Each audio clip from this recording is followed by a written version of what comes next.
YouTube ವೀಕ್ಷಕರೆಲ್ಲರಿಗೂ ಜೈ ಶ್ರೀನಿವಾಸನ್ ಗುರುಜಿ ಹೃದಯಪೂರ್ವಕವಾದ ನಮಸ್ಕಾರಗಳು. ವೀಕ್ಷಕರೇ, ತಮ್ಮೆಲ್ಲರಿಗೂ ಜೈ ಶ್ರೀನಿವಾಸನ್ ಟಿವಿ ಕನ್ನಡ ಚಾನೆಲ್ಗೆ ಸ್ವಾಗತ ಸುಸ್ವಾಗತ.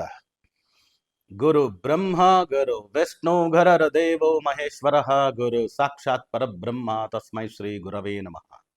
ಜೈ ಸಿದ್ಧಿವಿನಾಯಕ, ಜೈ ಶರಬೇಶ್ವರ, ಜೈ ಮಹಾಕಾಳಿ, ಜೈ ಮಹಾವತಾರ್ ಬಾಬಾ, ಜೈ ಕಾದ್ರಿ ಲಕ್ಷ್ಮೀ ನೃಸಿಂಹ, ಜೈ ಶ್ರೀಕೃಷ್ಣ, ಜೈ ಹನುಮಾನ್, ಜೈ ಶ್ರೀರಾಮ್, ಜೈ ಶ್ರೀರಾಮ್, ಜೈ ಶ್ರೀರಾಮ್. ಆರಾಮಾಗಿದ್ದೀರಾ ಸ್ನೇಹಿತರೆ? ಹುಷಾರಾಗಿದ್ದೀರಾ? ಇವತ್ತು ನಾವು ಮಾತಾಡಕೊಟ್ಟಿರ್ತಕ್ಕಂಥ ವಿಷಯ ಏನು ಅಂದ್ರೆ, ವೃಷಭ ರಾಶಿಯಲ್ಲಿ ಹುಟ್ಟಿರ್ತಕ್ಕಂಥವ್ರಿಗೆ 2020 ಆಂಗ್ಲ ಹೊಸ ವರ್ಷ ಹೇಗಿರುತ್ತೆ ಅನ್ನೋದ್ರ ಬಗ್ಗೆ ಮಾತಾಡಕೊಟ್ಟಿದ್ವಿ. ಈ ಕೂಡಲೇ ತಾವೆಲ್ಲ ಜೈ ಶ್ರೀನಿವಾಸನ್ ಟಿವಿ ಕನ್ನಡ ಚಾನೆಲ್ನ ಸಬ್ಸ್ಕ್ರೈಬ್ ಮಾಡಿ, ನಮ್ಮೆಲ್ಲ ವಿಡಿಯೋಗಳನ್ನ ಲೈಕ್ ಮಾಡಿ, ಎಲ್ಲ ವಿಡಿಯೋಗಳಿಗೂ ತಮ್ಮದೇ ಆದಂಥ ಕಮೆಂಟ್ ಮಾಡಿ, ಶೇರ್ ಮಾಡಿ, ಲೈಕ್ ಮಾಡಿ ಅಂತ ಹೇಳ್ತಾ ವಿಡಿಯೋ ಒಳಗೆ ಹೋಗೋಣವಾ? ಬನ್ನಿ. ಆಂಗ್ಲ ಹೊಸ ವರ್ಷ, ಇಂಗ್ಲಿಷ್ ನ್ಯೂ ಇಯರ್ 2026 ವೃಷಭ ರಾಶಿಯಲ್ಲಿ ಹುಟ್ಟಿರ್ತಕ್ಕಂಥವ್ರಿಗೆ ಹೇಗಿರುತ್ತೆ ನೋಡಿ. ಕುಂಡ್ಲಿ ತೆಗೆದಿದ್ದೀವಿ. ಓಕೆ, ಕುಂಡ್ಲಿಯಲ್ಲಿ 0001012026 001 ಮಿನಿಟ್ಗೆ ತೆಗೆದಿರ್ತಕ್ಕಂಥ ಹಾರೋಸ್ಕೋಪ್. ಇದರಲ್ಲಿ ವೃಷಭ ರಾಶಿಯಲ್ಲಿ ಚಂದ್ರ ಇದ್ದಾನೆ. ಅಂದ್ರೆ ಮೂರನೇ ಅಧಿಪತಿ, ಪ್ರಯತ್ನ ಸ್ಥಾನಾಧಿಪತಿ ಅಂತ ಹೇಳ್ತಕ್ಕಂಥ ಚಂದ್ರ ವೃಷಭ ರಾಶಿಗೆ ಉಚ್ಚವಾಗಿ ವೃಷಭ ರಾಶಿಯಲ್ಲಿ ಇದ್ದಾನೆ. ಇದು ಒಂದು ಪ್ಲಸ್ ಪಾಯಿಂಟ್. ಅದೇ ರೀತಿ 11ನೇ ಮನೆಯಲ್ಲಿ ಶನಿ ಬಂದು 9 ಮತ್ತು 10ನೇ ಅಧಿಪತಿ. ಯಾರಿಗೆ? ವೃಷಭ ರಾಶಿಗೆ 9 ಮತ್ತು 10ನೇ ಅಧಿಪತಿ, ಭಾಗ್ಯಾಧಿಪತಿ ಮತ್ತೆ ಕರ್ಮಸ್ಥಾನಾಧಿಪತಿ 11ನೇ ಮನೆಯಲ್ಲಿದ್ದಾರೆ. ಏಕದಶ ಸ್ಥಾನಂ ಕೋಟಿ ದೋಷ ನಿವಾರಣಂ ಅಂತೀವಿ. ನಮ್ಮಲ್ಲಿ ಕುಜವತ್ ಕೇತು, ಶನಿವತ್ ರಾಹು ಅಂತೀವಿ. ಅದರಿಂದ ರಾಹು ಶನಿಗಳು ಏನಾದರೂ ಒಲೆದು ಬಿಟ್ಟರೆ ನಮಗೆ ಅವರು ಕೊಡೋಷ್ಟು ಸುಖ ಸವಲತ್ತುಗಳನ್ನ, ಅವ್ರು ಕೊಡ್ತಕ್ಕಂಥ ಸಿರಿ ಸಂಪತ್ತುಗಳನ್ನ ಬೇರೆ ಯಾರು ಕೊಡೋದಕ್ಕೆ ಸಾಧ್ಯ ಇಲ್ಲ. ಅದಕ್ಕೆ ಶನಿ ದಶೆ, ರಾಹು ದಶೆ ಎಲ್ಲ ದಶೆಗಳಿಗಿಂತ ಸ್ವಲ್ಪ ಜಾಸ್ತಿ ವರ್ಷ ಇರುತ್ತೆ. ಅದರಿಂದ 11ನೇ ಮನೆಯಲ್ಲಿ ಶನಿ, ಅದು ತುಂಬಾ ಪ್ಲಸ್ ಪಾಯಿಂಟ್. ಪ್ರಯತ್ನ ಸ್ಥಾನಾಧಿಪತಿ ಚಂದ್ರ ವೃಷಭ ರಾಶಿಯಲ್ಲಿರೋದು, ಆ 9, 10, 10ನೇ ಅಧಿಪತಿ ಬಂದು 11ನೇ ಮನೆಯಲ್ಲಿರೋದು ವಿಪರೀತ ರಾಜಯೋಗ. ಆಮೇಲೆ 2ನೇ ಮನೆಯಲ್ಲಿ ಗುರು ಇರೋದು, ಧನಸ್ಥಾನದಲ್ಲಿ ಗುರು, ವಾಕ್ಸ್ಥಾನದಲ್ಲಿ ಗುರು, ಅದು ಕೂಡ ಪ್ಲಸ್ ಪಾಯಿಂಟ್. ಈ 3 ಪ್ಲಸ್ ಪಾಯಿಂಟ್ಸ್. ಇನ್ನು ಸ್ವಲ್ಪ ಮೈನಸ್ ಪಾಯಿಂಟ್ಸ್ ಏನನ್ಬೋದು ನಾವು ಅಂದ್ರೆ, ಕೇತು 4ನೇ ಮನೆಯಲ್ಲಿ ಇರ್ತಕ್ಕಂಥದ್ದು, ಆಮೇಲೆ ರಾಹು 10ನೇ ಮನೆಯಲ್ಲಿ ಇರ್ತಕ್ಕಂಥದ್ದು, ಇವೆರಡು ಒಂದು ಸ್ವಲ್ಪ ತೊಂದರೆಗಳು ಕೊಡಬಹುದು ವೃಷಭ ರಾಶಿಯಲ್ಲಿ ಹುಟ್ಟಿರ್ತಕ್ಕಂಥವ್ರಿಗೆ. ಇನ್ನು 8ನೇ ಮನೆಯಲ್ಲಿ ಇರ್ತಕ್ಕಂಥ ಗ್ರಹಗಳು ಕುಜ, ಸೂರ್ಯ, ಬುಧ, ಶುಕ್ರ ಏನಿದ್ರು ಕೂಡ 8ನೇ ಮನೇಲಿ ಇದ್ರೆ ಸೂರ್ಯ ಕುಜ, ಸೂರ್ಯ ಮಂಗಳ ಯೋಗಾನೆ, ಸೂರ್ಯ ಬುಧ ಬುಧಾದಿತ್ಯ ಯೋಗಾನೆ, ಬುಧ ಶುಕ್ರ ಲಕ್ಷ್ಮೀನಾರಾಯಣ ಯೋಗಾನೆ. ಅದರಿಂದ ಅದು ಕೊಟ್ಟೇ ಕೊಡುತ್ತದೆ, ಎಲ್ರಿಗೂ ಕೊಡುತ್ತದೆ. ಆ ಗ್ರಹಗಳ ಗತಿಯಲ್ಲಿ ಯಾರಿಗಿದ್ರು, ಯಾವ ರಾಶಿಯಲ್ಲಿ ಇದ್ರು ಕೂಡ. ಆಗ ಒಂದು 75ರಿಂದ 80%, 75%, ಒಂದೇ ಸ್ಟ್ರಿಕ್ಟ್ ಆಗಿ ಹೇಳ್ಬೇಕಂದ್ರೆ 75% ಚೆನ್ನಾಗಿದೆ. 75% ಅನ್ನೋದು ಒಂಥರ ಡಿಸ್ಟಿಂಕ್ಷನ್. 60% ಅಂದ್ರೆ ಫಸ್ಟ್ ಕ್ಲಾಸು, 75, 80 ಅಂದ್ರೆ ಡಿಸ್ಟಿಂಕ್ಷನ್. ಇನ್ನು 90, 95 ಅಂದ್ರೆ ರ್ಯಾಂಕ್. ಸೊ ಅದರಿಂದ ಡಿಸ್ಟಿಂಕ್ಷನ್ ಅಲ್ಲಿ ಇದ್ದಾರೆ 75%. ಇನ್ನು 25%ನ ಇವರು ಸ್ವಲ್ಪ ಜಾಸ್ತಿ ಪ್ರಯತ್ನ ಪಟ್ಟು ಈ 75ನ 95 ಮಾಡ್ಕೊಳ್ಳೋಕ್ಕೂ ಕೆಲವು ಉಪಾಯಗಳನ್ನು ಹೇಳ್ತೀವಿ. ಈ 75% ಒಳ್ಳೇದಿರೋದು ಏನು ಅಂತ ನೋಡೋಣ. ಮೊದಲಿಗೆ ಎಲ್ಲ ಕ್ಯಾಟಗರಿ ಪೀಪಲ್ಗೂ, ಅದರಲ್ಲಿ ಎಸ್ಪೆಷಲಿ ಪ್ರೈವೇಟ್ ಸೆಕ್ಟರ್ ಆಗ್ಬೋದು, ಗೌರ್ಮೆಂಟ್ ಸೆಕ್ಟರ್ ಆಗ್ಬೋದು, ಇಲ್ಲ ಬಿಸ್ನೆಸ್ ಮಾಡ್ತಿರ್ತಕ್ಕಂಥವ್ರು ಆಗ್ಬೋದು, ಎಲ್ಲ ಕ್ಯಾಟಗರಿ ಪೀಪಲ್ಗೂ ಮನಿ ಫ್ಲೋ ಚೆನ್ನಾಗಿರುತ್ತೆ. ವೃಷಭ ರಾಶಿಯವರಿಗೆ ದುಡ್ಡು ಕಾಸಿನ ತಾಪತ್ರಯಗಳು ಬರೋದಿಲ್ಲ, ಅದು ಪ್ಲಸ್ ಪಾಯಿಂಟ್. ದುಡ್ಡು ಕಾಸಿನ ಸಮಸ್ಯೆಗಳು ಬರಲ್ಲ. ವ್ಯಾಪಾರಸ್ಥರು, ತರಕಾರಿ ಮಾಡೋರಿಂದ ಹಿಡಿದು ಬಂಗಾರ ಮಾರೋರ್ವರೆಗೂ, ಒಂದು ಕೆಲಸ ಪ್ರೈವೇಟ್ ಸೆಕ್ಟ್ರಲ್ಲಿ ಸಾಧಾರಣ ಕಾನ್ಸ್ಟೇಬಲ್ ಇಂದ ಕಮಿಷನರ್ವರೆಗೂ government sector. In private sector ಅಂತ ಹೇಳಿದ್ರೆ ಸಾಧಾರಣ P1 ಇಂದ ಹಿಡಿದು ಅವರು CEO, ಚೀಫ್ ಎಕ್ಸಿಕ್ಯೂಟಿವ್ ಆಫೀಸರು, ಆಮೇಲೆ ಚೀಫ್ ಆಪರೇಟಿಂಗ್ ಆಫೀಸರ್, ಅಲ್ಲಿವರೆಗೂ ತುಂಬಾ ಚೆನ್ನಾಗಿರುತ್ತೆ. ಆದರೆ ಗೌರ್ಮೆಂಟ್ ಸೆಕ್ಟರ್ ಇರ್ತಕ್ಕಂಥವ್ರಿಗೆ ಮಾತ್ರ ಸ್ವಲ್ಪ ತೊಂದರೆಗಳಾಗ್ಬೋದು. ವೃಷಭ ರಾಶಿಯಲ್ಲಿ ಹುಟ್ಟಿರ್ತಕ್ಕಂಥ ಗೌರ್ಮೆಂಟ್ ಸೆಕ್ಟರ್ ಇರ್ತಕ್ಕಂಥವ್ರಿಗೆ 4ನೇ ಮನೆಯಲ್ಲಿ ಕೇತು. 4ನೇ ಮನೆ ಅನ್ನೋದು ವೃಷಭ ರಾಶಿಗೆ ಸಿಂಹ ರಾಶಿ ಅನ್ನೋದೇ ಸರ್ಕಾರ. ಅಲ್ಲಿ ಕೇತು ಇರೋದ್ರಿಂದ ವೃಷಭ ರಾಶಿಯಲ್ಲಿ ಹುಟ್ಟಿರ್ತಕ್ಕಂಥ ಸರ್ಕಾರದಲ್ಲಿ ಕೆಲಸ ಮಾಡ್ತಕ್ಕಂಥವ್ರಿಗೆ ಸ್ವಲ್ಪ ತೊಂದರೆಗಳು, ಏನಾದರೂ ಒಂದು ನೋಟಿಸ್ ಕೊಡೋದು, ಒಂದೊಂದು ಎನ್ಕ್ವೈರಿ ಹೇಳೋದು, ಈ ಥರದ್ದೆಲ್ಲ ಬರ್ಬೋದು. ಅದರಿಂದ ಸರ್ಕಾರದ ಕೆಲಸ ಕಾರ್ಯಗಳಲ್ಲಿ ಯಾರು ತೊಡಗಿಸ್ಕೊಂಡಿರ್ತಾರೋ ಅವರು ಈ ವರ್ಷ ಸ್ವಲ್ಪ ಹುಷಾರಾಗಿರ್ಬೇಕು. ಅದೇ ರೀತಿ ಸರ್ಕಾರದಲ್ಲಿ ಎಕ್ಸಾಮಿನೇಷನ್ ಬರೀಬೇಕು ಅಂತ ಹೋಗ್ತಿರ್ತಾರೆ ಬಹಳಷ್ಟು ಜನ. ಆ ಎಕ್ಸಾಮಿನೇಷನ್ ಬರೀಬೇಕು ಅಂತ ಹೋಗೋರು ಈ ವರ್ಷ ಸ್ವಲ್ಪ ಪೋಸ್ಟ್ಪೋನ್ ಮಾಡ್ಕೊಂಡ್ರೆ ಒಳ್ಳೇದು. ತುಂಬಾ ಕಾನ್ಫಿಡೆನ್ಸ್ ಇದೆ ಗುರುಜಿ ನಾನು ಬರೀಬೋದು ಅನ್ನಂಗಿದ್ರೆ ಬರೀಬೋದು ಅಷ್ಟೇ. ಸೊ ಇಲ್ಲಾಂದ್ರೆ ಪೋಸ್ಟ್ಪೋನ್ ಮಾಡ್ಕೊಳ್ಳೋದು ಒಳ್ಳೇದು. ಆಮೇಲೆ ಇನ್ನು 11ನೇ ಮನೆ ಶನಿ, ವ್ಯಾಪಾರಸ್ಥರಿಗಂತೂ ತುಂಬಾ ಒಳ್ಳೆ ಲಾಭ ಕೊಡುತ್ತೆ 11ನೇ ಮನೆಯಲ್ಲಿರ್ತಕ್ಕಂಥ ಶನಿ. 10ನೇ ಮನೆಯಲ್ಲಿರೋ ರಾಹು, ನಾನು ಹೇಳಿದ್ನಲ್ಲ 10ನೇ ಮನೆಯದು ಕರ್ಮಸ್ಥಾನ. ಅದರಿಂದ ಪ್ರೈವೇಟ್ ಸೆಕ್ಟರ್ವರೆಗೂ ಸರಿ, ಗೌರ್ಮೆಂಟ್ ಸೆಕ್ಟರ್ವರೆಗೂ ಸರಿ ವರ್ಕ್ ಮಾಡ್ತೀವಿ ಸ್ಯಾಲ್ರಿಡ್ ಪೀಪಲ್ಗೆ ಮಾತ್ರ ಸ್ವಲ್ಪ ತೊಂದರೆಗಳನ್ನ ಕೊಡ್ಬೋದು. ಓಕೆ, ಕೊಲೀಗ್ಸಿಂದ, ಸುಪೀರಿಯರ್ಸಿಂದ ಸ್ವಲ್ಪ ಕಿರುಕುಳಗಳಾಗ್ಬೋದು. ನೀವು ಅನ್ಕೊಂಡಿದ್ದ ಜಾಗಕ್ಕೆ ಟ್ರಾನ್ಸ್ಫರ್ಸು, ಪ್ರಮೋಷನ್ಸು ಬರ್ದೇ ಹೋಗ್ದಂಗೆ ಮಾಡ್ಕೋಬೋದು. ಆದರೆ ಬಿಸ್ನೆಸ್ ಪೀಪಲ್ಗೆ ಮಾತ್ರ ತುಂಬ ಚೆನ್ನಾಗಿರುತ್ತೆ, ಫಿನಾನ್ಷಿಯಲ್ ಸಕ್ಸಸ್ ಚೆನ್ನಾಗಿರುತ್ತೆ, ಒಳ್ಳೆ ಹಣ ಮಾಡ್ತಕ್ಕಂಥದ್ದು ಯೋಗಗಳೆಲ್ಲ ಇರುತ್ತೆ.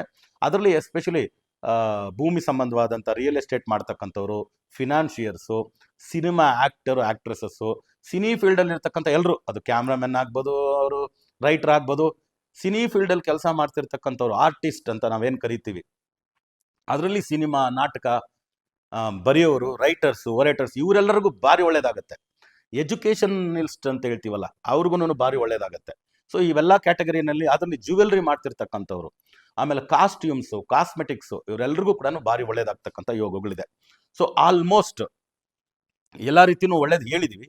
ಇದರಲ್ಲಿ 4ನೇ ಮನೆ ಕೇತು, 10ನೇ ಮನೆ Rahu, salaried people, whether it is government servant, other it is private servant, ಇವ್ರುಗಳಿಗೆ ಸ್ವಲ್ಪ ತೊಂದರೆ ಆಗೋ ಚಾನ್ಸ್ ಇರೋದ್ರಿಂದ ಈ ವರ್ಷ ಸ್ವಲ್ಪ ಹುಷಾರಾಗಿರಿ. ಗೌರ್ಮೆಂಟ್ ವಿಷಯದಲ್ಲಿ ಯಾರಾದರೂ ಕೆಲಸ ಕಾರ್ಯಗಳನ್ನೆಲ್ಲ ನೋಡ್ತಿರ್ತಕ್ಕಂಥವ್ರು, ಕಾಂಟ್ರಾಕ್ಟ್ಸು ಡಿವಿಯೇಷನ್ ಮಾಡ್ಕೊಳಕ್ಕೆ ಹೋಗಬೇಡಿ. ನಿಮ್ಮ ಮೇಲೆ ಏನಾದರೂ ಲಿಟಿಗೇಷನ್ಸು, ಅಲಿಗೇಷನ್ಸು, ಏನಾದರೂ ಎನ್ಕ್ವೈರಿ, ನೋಟಿಸಸ್ಸು ಬರೋ ಚಾನ್ಸಸ್ ಇದೆ. ಇನ್ಕಮ್ ಟ್ಯಾಕ್ಸು ಅದು ಇದು ಸರಿಯಾಗಿ ನೋಡ್ಕೋಬೇಕು. ಬಿಸ್ನೆಸ್ ಪೀಪಲ್ಗೆ ಒಂದು ವಾರ್ನಿಂಗ್ ಏನಂದರೆ, ಏನಾದ್ರು ಸ್ವಲ್ಪ ಹೆಚ್ಚು ಕಮ್ಮಿ ಆದ್ರೆ ಸರ್ಕಾರದವ್ರು ಬಂದು ನಿಮ್ಮ ಹತ್ರ ಕೂತ್ಕೊಂಡು ಎನ್ಕ್ವೈರಿ ಮಾಡ್ತಕ್ಕಂಥದ್ದಕ್ಕೆ ಚಾನ್ಸಸ್ ಉಂಟು. ಅದೇ ರೀತಿ ಮದುವೆಗೆ ನೋಡ್ತಿರ್ತಕ್ಕಂಥವ್ರು, ಮಕ್ಕಳಿಗೋಸ್ಕರ ಎದುರು ನೋಡ್ತಿರ್ತಕ್ಕಂಥವ್ರು, ಸಂಬಂಧಗಳು, ಒಳ್ಳೆ ಸಂಬಂಧಗಳನ್ನ ನೋಡ್ಬೋದು. ಸಂಬಂಧಗಳೆಲ್ಲ ಸಿಗೋ ಚಾನ್ಸಸ್ ಇದೆ. ಗುರು 2ನೇ ಮನೇಲಿದ್ದಾನೆ, ಕುಟುಂಬ ಸ್ಥಾನದಲ್ಲಿ. ಅದರಿಂದ ಫ್ಯಾಮಿಲಿ ಎಕ್ಸ್ಪ್ಯಾನ್ಷನ್ ಅಂದರೆ ಮಗು ಆಗಬೇಕು, ಸಂತಾನ, ಅದು ಚಾನ್ಸಸ್ ಉಂಟು. ಅದೇ ರೀತಿ ಗಂಡು ಹೆಣ್ಣು ಒಳ್ಳೆ ಸಂಬಂಧ ಸಿಗಬೇಕು, 2ನೇ ಮನೇಲಿ ಗುರು ಇರೋದ್ರಿಂದ ನಡೆಯುತ್ತೆ. ಆ ಗುರು ಮತ್ತೆ ಕುಜ, ಸೂರ್ಯ, ಬುಧ, ಶುಕ್ರನ ನೋಡೋದ್ರಿಂದ ಸಂಬಂಧಗಳು ಸೆಟ್ ಆಗುತ್ತೆ. ಅಪ್ಪ ಅಮ್ಮ, ಅಣ್ಣ ತಂಗಿ, ಅಕ್ಕ ತಮ್ಮ, ಓಕೆ, ಪ್ರಾಪರ್ಟಿ ಲಿಟಿಗೇಷನ್ ಇದ್ರೆ ಸ್ವಲ್ಪ ಜಾಸ್ತಿ ಆಗ್ಬೋದು. ಅದರಲ್ಲಿ 4ನೇ ಮನೇಲಿ ಕೇತು ಇರೋದ್ರಿಂದ ಓಕೆ, ಸುಖ ಸ್ಥಾನಕ್ಕೆ ನಿಮಗೆ ಅದೇ ಈಗೇನಪ್ಪ ನಮ್ಮ ಫ್ಯಾಮಿಲಿಯಲ್ಲೆಲ್ಲ ಇಂಥ ಲಿಟಿಗೇಷನ್ ಮಾಡ್ಕೊಂಡ್ಬಿಟ್ವಲ್ಲ, ಅದು ಸರಿ ಹೋಗ್ತಾ ಇಲ್ವಲ್ಲ ಅನ್ನೋ ರೀತಿ ಎಲ್ಲ ಬರುತ್ತೆ. ನೀವು ಸ್ವಲ್ಪ ಈಗೋ ಬಿಟ್ಟು ಪರವಾಗಿಲ್ಲ, ನೀನೇ 8 ರೂಪಾಯಿ ಇಟ್ಕೋ, ನನಗೆ 6 ರೂಪಾಯಿ ಕೊಡು ಅನ್ನೋ ರೀತಿ ನೀವು ಹೋದ್ರಿ ಅಂದರೆ ಲಿಟಿಗೇಷನ್ನ ಸರಿಪಡಿಸ್ಕೋಬೋದು. ಇಲ್ಲ ಅಂದರೆ ಅದು ಪ್ರಾಪರ್ಟಿ ಲಿಟಿಗೇಷನ್ ಅದು ಇದೆಲ್ಲ ಹೋಗೋ ಚಾನ್ಸಸ್ ಉಂಟು. ಈ ವರ್ಷ ನೀವು ಪ್ರಾಪರ್ಟಿ, ವೃಷಭ ರಾಶಿಯವರು ಪ್ರಾಪರ್ಟಿ ತಗೊಂಡು, ಲ್ಯಾಂಡ್ ತಗೊಂಡು ಮನೆ ಕಟ್ಟೋದು ಅದೆಲ್ಲ ಇತ್ತು ಅಂದರೆ ಓಕೆ, ಮೊದಲೇ ತಗೊಂಡಿರೋ ಲ್ಯಾಂಡ್ ಇತ್ತಂದರೆ ಮನೆ ಕಟ್ಟಕ್ಕೆ ಹೋಗಿ.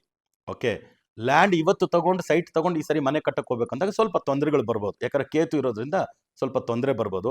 ಅದರಿಂದ ಸ್ವಲ್ಪ ಹುಷಾರಾಗಿರಿ. ಇನ್ನು ಮಿಕ್ಕಿದ ರೀತಿ ದುಡ್ಡು ಕಾಸಿನ ರೀತಿ ತೊಂದರೆಗಳೆಲ್ಲ ಏನೂ ಇಲ್ಲ. ಹೆಲ್ತ್ ವಿಷಯಕ್ಕೆ ಬಂದಾಗ ಮಾತ್ರ ಆಲ್ಮೋಸ್ಟ್ 25% ಭಾರಿ ತೊಂದರೆಗಳಾಗ್ತಕ್ಕಂಥ ಚಾನ್ಸಸ್ಸು ಈ ವರ್ಷ ಎದ್ದು ಕಾಣ್ತಾ ಇದೆ. ನಾರ್ಮಲಿ ವೃಷಭ ರಾಶಿಯಲ್ಲಿರೋರು ತಿನ್ ಪೀಪಲ್ ಯಾರೂ ಇರಲ್ಲ. ಹಂಗೆ just 32 42 size west, 32 west, 42 shoulder, ಭಾಳ ಕಮ್ಮಿ. ಎಲ್ಲ ದಪ್ಪಕ್ಕೆ ಗುಂಡು ಚೆನ್ನಾಗಿರ್ತಾರೆ. ಅದರಿಂದ ದಪ್ಪ ಇರೋರ ಬಗ್ಗೆ ನಾವೆಲ್ಲರಿಗೂ ಗೊತ್ತು, silent is the obesity is the silent killer ಅಂತ. ದಪ್ಪ ಇರತಕ್ಕಂಥವ್ರು ಭಾಳ ಕೇರ್ಫುಲ್ ಆಗಿರಬೇಕು. ಸಾಧ್ಯವಾದರೆ ವೆಯ್ಟ್ ರೆಡ್ಯೂಸ್ನ ನ್ಯಾಚುರಲ್ ಆಗಿ ಮಾಡ್ತಕ್ಕಂಥದ್ದಕ್ಕೆ ಮಾಡಿಕೊಂಡ್ರೆ ವೃಷಭ ರಾಶಿಯವ್ರು ಚೆನ್ನಾಗಿರ್ತಾರೆ. ನಾರ್ಮಲಿ ವೃಷಭ ರಾಶಿಯವ್ರಿಗೆ ಲಂಗ್ಸ್ ಡಿಸಾರ್ಡರ್ಸು, ಆಮೇಲೆ ಹಾರ್ಟ್ ರಿಲೇಟೆಡ್ಡು, ಅದ್ರ ಜೊತೆಗೆ ಹೆಡ್ ರೀಜನ್ ಇನ್ ಕೇಸ್ ಅವ್ರಿಗೆ ಸ್ಟ್ರೋಕ್ ಥರ ಆದರೂ ಕೂಡ ಮುಖಕ್ಕೆ ಸ್ಟ್ರೋಕ್ ಹಾಕೋ ಥರ ಬರ್ತದಲ್ಲ, ಕೆಲವೊಂದು ಸ್ವಲ್ಪ ಮುಖ ಒಂದು ಸ್ವಲ್ಪ ಕ್ರಾಸ್ ಆಗೋದು, ಆ ಥರದೇ ಬರೋದು ಜಾಸ್ತಿ. ಅದರಿಂದ ಈ ವರ್ಷ ಟೆನ್ಷನ್ನು, ಸ್ಟ್ರೆಸ್ಸು, ದುಡ್ಡು ಕೆಲಸದಲ್ಲಿ ಹೇಳಿದ್ನಲ್ಲ ನಾನು, ಗೌರ್ಮೆಂಟ್ ಕೆಲಸ, ಪ್ರೈವೇಟ್ ಕೆಲಸದವ್ರಿಗೆಲ್ಲ ಸ್ವಲ್ಪ ಎನ್ಕ್ವೈರಿ ಎಲ್ಲ ಬರುತ್ತೆ ಅಂತ ಜಾಸ್ತಿ ತಲೆಗೆ ಹಚ್ಕೊಂಡೆಲ್ಲ ಇಡಬೇಡಿ. ಬರ್ದಿರೋ ದೇವ್ರು ಒಂದ್ಸತಿ ಬರದ ಅಂದರೆ ಏನೇನು ಮಾಡ್ಕೋಬೇಕು ಮಾಡ್ತಾರೆ. Prevention is better then cure ಅಂತ ಒಂದು ಜಾತಕ ಜ್ಯೋತಿಷ ನೋಡ್ಬೇಕಷ್ಟೇ. ಅದನ್ನು ತುಂಬ ತಲೆಗೆ ಹಚ್ಕೊಂಬಿಟ್ಟು ಹಿಂಗಾಗ್ಬಿಡ್ತದೆ ಹಂಗಾಗ್ಬಿಡುತ್ತೆ ಅಂತ ಊಹಾಪೋಹಕ್ಕೆ ಕಪೋಲ ಕಲ್ಪಿತವಾದಂಥ ವಿಷಯಗಳು ಮಾಡಕ್ಕೆ ಹೋಗ್ಬೇಡಿ. ಹೆಲ್ತ್ ರಿಲೇಟೆಡ್ ಈ ಥರ ಸಿಂಪ್ಟಮ್ಸ್ ಇದ್ರೆ ನೋಡಿ. ಒಬೆಸಿಟಿ ಇದ್ದೀರಾ, ಕೇರ್ ತಗೊಳ್ಳಿ. ಲಂಗ್ಸ್ ರಿಲೇಟೆಡ್ ಸಿಂಪ್ಟಮ್ಸ್ ಇದೆಯಾ, ಕೇರ್ ತಗೊಳ್ಳಿ. ಅಲರ್ಜಿ, ಬ್ರಾಂಕೈಟಿಸ್, ಆಸ್ತಮಾ, ಉಸಿರಾಡೋದಕ್ಕಾಗಲ್ವಾ, ಅದನ್ನೆಲ್ಲ ಸ್ವಲ್ಪ ನೋಡ್ಕೊಳ್ಳಿ. ಹಾರ್ಟ್ ರಿಲೇಟೆಡ್ ಬ್ಲಡ್ ತಿನ್ನು, ಇದನ್ನ ನೋಡ್ಕೊಳ್ಳಿ. ಸೊ ಹೆಡ್ ರೀಜನ್ ನಮ್ಗೆಲ್ರಿಗೂ ಗೊತ್ತಲ್ಲ, ಸ್ವಲ್ಪ ಬಾರಿನೇ ಇವಾಗ ಇನ್ಫೆಕ್ಷನ್ಸ್ ಇರೋದು, ಸ್ವಲ್ಪ ಕೇರ್ಫುಲ್ ಆಗಿ ENT ಅದನ್ನ ನೋಡ್ಕೊಳ್ಳಿ. ಸೊ ಅದು ಬಿಟ್ಟು ಮಿಕ್ಕಿದ ಮೇಜರ್ ಎಲ್ಲ ಏನು ತೊಂದರೆಗಳಿಲ್ಲ. ಸೊ ಸರ್ಜರಿ, ಸಣ್ಣ ಸರ್ಜರಿ ಮಾಡಬೇಕು ಅಂತ ಡಾಕ್ಟರ್ಸ್ ನಿಮಗೆ ಇಂಡಿಕೇಟ್ ಮಾಡ್ಬೋದು. ನೀವು ತುಂಬ ಕಾನ್ಫಿಡೆಂಟ್ ಆಗಿದ್ದರೆ ಮಾಡ್ಕೊಳ್ಳೋ ಅವಶ್ಯಕತೆ ಇಲ್ಲ. ಟ್ರೀಟ್ಮೆಂಟಲ್ಲೇ ಸರಿಪಡಿಸ್ಕೋಬೋದು, ಥೆರಪಿಯಲ್ಲೇ ಸರಿಪಡಿಸ್ಕೋಬೋದು, ಅದಕ್ಕೂ ಚಾನ್ಸಸ್ ಉಂಟು. ಸೊ ಈ ಎಲ್ಲ ಸಮಸ್ಯೆಗಳಿಂದ ಈಚೆ ಬರೋದಕ್ಕೆ ಏನಾದರೂ ಒಂದು ಉಪಾಯ ಹೇಳಿ ಗುರುಜಿ. Very simple. ವೃಷಭ ರಾಶಿಯವರಿಗೆ ತುಂಬ ತುಂಬ ತುಂಬ ಚೆನ್ನಾಗಿ ಆಗ್ಬರೋ ದೇವರೇ ಮಹಾವಿಷ್ಣುವಿನ ಸ್ಥಳಗಳಲ್ಲಿ ನೀವು ಎಷ್ಟು ಸ್ಥಳಗಳಿಗೆ ಬೇಕಾದರೂ ಹೋಗಿ ಬರ್ಬೋದು. ಓಕೆ, ಎಷ್ಟು ಸ್ಥಳಗಳಿಲ್ಲ. ಅದರಲ್ಲಿ ತುಂಬ ಮುಖ್ಯವಾದಂಥ ವಿಷಯ ಏನಂದರೆ ವೆಂಕಟೇಶ್ವರ ಸ್ವಾಮಿ ದೇವಸ್ಥಾನ, ತಿರುಮಲ ತಿರುಪತಿ. ವೆಂಕಟೇಶ್ವರ ಸ್ವಾಮಿ ದೇವಸ್ಥಾನ ತಿರುಮಲ ತಿರುಪತಿಗೆ ಸೋಮವಾರದ ದಿನ ಓಕೆ ತಿರುಮಲ ತಿರುಪತಿಯಲ್ಲಿ ನೀವು ಉಳ್ಕೋಬೇಕು. ನೀವು ಸೋಮವಾರ ಬೆಳಗ್ಗೆ ಆದ್ರೂ ದರ್ಶನ ಮಾಡಿ, ಸಂಜೆ ಆದ್ರೂ ದರ್ಶನ ಮಾಡಿ, ಇಲ್ಲ ಮಂಗಳವಾರ ಬೆಳಗ್ಗೆಗಾದ್ರೂ ದರ್ಶನ ಸಿಕ್ತಂದ್ರೆ ಮಾಡ್ಕೊಳ್ಳಿ. ಬಟ್ ಸೋಮವಾರ ರಾತ್ರಿ ಅಲ್ಲಿ ಉಳ್ಕೊಂಡು ಬರಬೇಕು. ತುಂಬಾ ತುಂಬಾ ಇಂಪಾರ್ಟೆಂಟು. ಆಮೇಲೆ ಅಲ್ಲಿಂದ ಬಂದ ಮೇಲೆ ಶ್ರೀನಿವಾಸನ ದರ್ಶನ ಸೋಮವಾರ ಮುಗಿಸಿ ಬಂದ್ಮೇಲೆ 48 ದಿನದೊಳಗಡೆ ಕೊಲ್ಲಾಪುರ ಮಹಾಲಕ್ಷ್ಮಿನ ಹೋಗಿ ದರ್ಶನ ಮಾಡಿ. ವರ್ಷಕ್ಕೆ 2 ಸತಿ ಮಿನಿಮಮ್. ಓಕೆ, ನೀವು 4 ಸತಿ ಮಾಡ್ಕೊಂಡ್ರು ಸಂತೋಷ. ಓಕೆ, ವರ್ಷಕ್ಕೆ 2 ಸತಿ ಮಾಡ್ಕೊಳ್ಳಿ. ಅದೇ ರೀತಿ ಅಮ್ಮನವ್ರನ್ನ ದರ್ಶನ ಮಾಡುವಾಗ ಒಂದ್ಸತಿ ಬುಧವಾರ ದರ್ಶನ ಮಾಡಿ, ಒಂದ್ಸರಿ ಶುಕ್ರವಾರ ದರ್ಶನ ಮಾಡಿ ಕೊಲ್ಲಾಪುರ ಮಹಾಲಕ್ಷ್ಮಿನ. ನೀವು ಅನ್ಕೊಂಡಿದ್ದ ಕೆಲಸ ಕಾರ್ಯಗಳೆಲ್ಲ ತುಂಬಾ ಚೆನ್ನಾಗಾಗುತ್ತೆ. ಅದು ಬಿಟ್ಟು ಲೋಕಲಲ್ಲಿ ಇರ್ತಕ್ಕಂಥ ವೆಂಕಟೇಶ್ವರ ಸ್ವಾಮಿ ನಿಮ್ಗೆ ಸುತ್ತಮುತ್ತಲು ಎಂತೆಂಥ ದೇವಸ್ಥಾನ ಇಲ್ಲ. ಸೊ ಇವಾಗ ಬೆಂಗಳೂರಲ್ಲೆಲ್ಲ ನೋಡಿದ್ರೆ ದೇವಗಿರಿ ಇದೆ, ವೆಂಕಟೇಶ್ವರ ದೇವಸ್ಥಾನ ಇದೆ. ಆಮೇಲೆ ಮೈಸೂರು ಹತ್ರ ಹೋದ್ರೆ ಒಂಟಿಕೊಪ್ಪಲಿದೆ. ಈ ಥರ ವೆಂಕಟೇಶ್ವರ ಸ್ವಾಮಿ ದೇವಸ್ಥಾನ. ಯಾಕೆ ಸಿಟಿ ಮಾರ್ಕೆಟಲ್ಲಿ ಕೋಟೆ ವೆಂಕಟೇಶ್ವರ ಸ್ವಾಮಿ ದೇವಸ್ಥಾನ ಎಲ್ಲ ಬಹಳ ವಿಜೃಂಭಣೆಯಿಂದ, ಬಹಳ ನೈವೇದ್ಯಗಳು, ಪೂಜೆಗಳು, ಅಭಿಷೇಕಗಳು ಬಹಳ ಚೆನ್ನಾಗಿ ಮಾಡ್ತಾರೆ. ಸೊ ವೆಂಕಟೇಶ್ವರನ ದರ್ಶನ ಮಾಡಿ, ಭಾರಿ ಒಳ್ಳೇದಾಗತ್ತೆ. ಅದು ಬಿಟ್ಟು ಏನಾದರೂ ಈ ವರ್ಷ ಪೂರ್ತಿ ನಿಮ್ಗೆ ಒಳ್ಳೇದಾಗೋದಕ್ಕೆ ಒಂದು ಕೆಲಸ ಏನು ಮಾಡ್ಬೋದು ನೀವು ಅಂತ ಹೇಳಿದ್ರೆ, ವರ್ಷ ಪೂರ್ತಿ ನಿಮಗೆ ಚೆನ್ನಾಗಿ ಆಗ್ತಕ್ಕಂಥದ್ದಕ್ಕೆ ಈ ದೇವರ ದರ್ಶನ. ಅದು ಬಿಟ್ಟು ಡೈರೆಕ್ಷನ್ಸ್ ಅಂತ ಯೂಸ್ ಮಾಡಂಗಿದ್ರೆ, ಸೊ ಡೈರೆಕ್ಷನ್ಸ್ ಅಂತ ನಾವು ಪರ್ಟಿಕ್ಯುಲರ್ಲಿ ಹೇಳೋದಕ್ಕಾಗಲ್ಲ. ದೇವ್ರ ದರ್ಶನನೇ ನಿಮಗೆ ಭಾರಿ ಒಳ್ಳೇದು. ಅದರಿಂದ ದೇವರ ದರ್ಶನ ಮಾತ್ರ ವೆಂಕಟೇಶ್ವರ ಸ್ವಾಮಿದು, ಮಹಾಲಕ್ಷ್ಮಿದು ಮಾಡ್ಕೊಳ್ಳಿ. ಇನ್ನು ಲಕ್ಕಿ ಡೈರೆಕ್ಷನ್ಸು, ಕಲರ್ಸು ಇವೆಲ್ಲ ಕೂಡ ನಾನು ನಿಮಗೆ ನಂಬರ್ಸಲ್ಲಿ ಕೊಟ್ಟಿರ್ತೀನಿ. ಸೊ ಗುರೂಜಿ, ನೀವು 1ನೇ ನಂಬರಿಂದ 9ನೇ ನಂಬರ್ವರೆಗೂ ಕೂಡ ಪ್ರಿಡಿಕ್ಷನ್ ಮಾಡಿದ್ದೀರಾ 2026 ಆಂಗ್ಲ ಹೊಸ ವರ್ಷ. ರಾಶಿನೂ ಹೇಳಿದೀವಿ. ನಾವು ಯಾವ್ದನ್ನು ತಗೋಬೇಕು ಅಂದ್ರೆ, ನೀವು ನಂಬರು ನೋಡಿ, ರಾಶಿ ನೋಡಿ, ಎರಡನ್ನು ತಗೊಂಡ್ಬಿಟ್ಟು ಇದ್ರಲ್ಲಿ ಎಷ್ಟು ಪರ್ಸೆಂಟೇಜ್, ಅದರಲ್ಲಿ ಎಷ್ಟು ಪರ್ಸೆಂಟೇಜ್ ಹೇಳಿದಿನ ಅದನ್ನ ಮಿಕ್ಸ್ ಮಾಡ್ಕೊಳ್ಳಿ. ಆವಾಗ ನಿಮ್ಗೆ ಚೆನ್ನಾಗಿ ಅಂಡರ್ಸ್ಟ್ಯಾಂಡ್ ಆಗುತ್ತೆ. ಅದಕ್ಕೆ ನಾನು ಆಗಾಗ ಹೇಳೋದು, ನ್ಯೂಮರಾಲಜಿ ಗೊತ್ತಿರೋರಿಗೆ ಅಸ್ಟ್ರಾಲಜಿ ಗೊತ್ತಿಲ್ಲ ಅಂದ್ರೂ ಸರ್ವೇ ಆಗ್ಬಿಡ್ತಾನೆ. ಅಸ್ಟ್ರಾಲಜಿ ಗೊತ್ತಿರೋ ನ್ಯೂಮರಾಲಜಿ ಗೊತ್ತಿಲ್ಲ ಅಂದ್ರೆ ಮುಗಿದೋಯ್ತು ಕತೆ. ಅದರಿಂದ ಅಸ್ಟ್ರಾಲಜಿ ಕಾಂಬಿನೇಷನ್ಗೆ ನ್ಯೂಮರಾಲಜಿ ಕಾಂಬಿನೇಷನ್ ತುಂಬಾ ಉತ್ತಮ ಅಂತ ಹೇಳ್ತಾ, ಸಿದ್ಧಿವಿನಾಯಕ ಶರಬೇಶ್ವರ ಸ್ವಾಮಿ ತಮ್ಮೆಲ್ಲರಿಗೂ ಆಯುರ ಆರೋಗ್ಯ ಅಷ್ಟೇಶ್ವರನ ಅನುಗ್ರಹ ಮಾಡಲಿ ಅಂತ ಪ್ರಾರ್ಥನೆ ಮಾಡ್ತಾ, ಮತ್ತೆ ಹೊಸ ವಿಡಿಯೋಗಳೊಂದಿಗೆ ತಮ್ಮನ್ನು ಭೇಟಿ ಮಾಡ್ತೀನಿ. ಅಲ್ಲಿವರೆಗೂ ಹುಷಾರಾಗಿರಿ, ಆರಾಮಾಗಿರಿ ಅಂತ ಹೇಳ್ತಾ ತಮ್ಮಿಂದ ಬಿಡುಗಡೆ ತಗೊಳ್ತಿರೋದು ತಮ್ಮೆಲ್ಲರ ಜಯ ಶ್ರೀನಿವಾಸನ್ ಗುರುಜಿ. ಲೋಕ ಸಮಸ್ತ ಸುಖಿನೋ ಭವಂತು, ಸರ್ವೇ ಜನ ಸುಖಿನೋ ಭವಂತು, ವಸುದೈವ ಕುಟುಂಬಕಂ.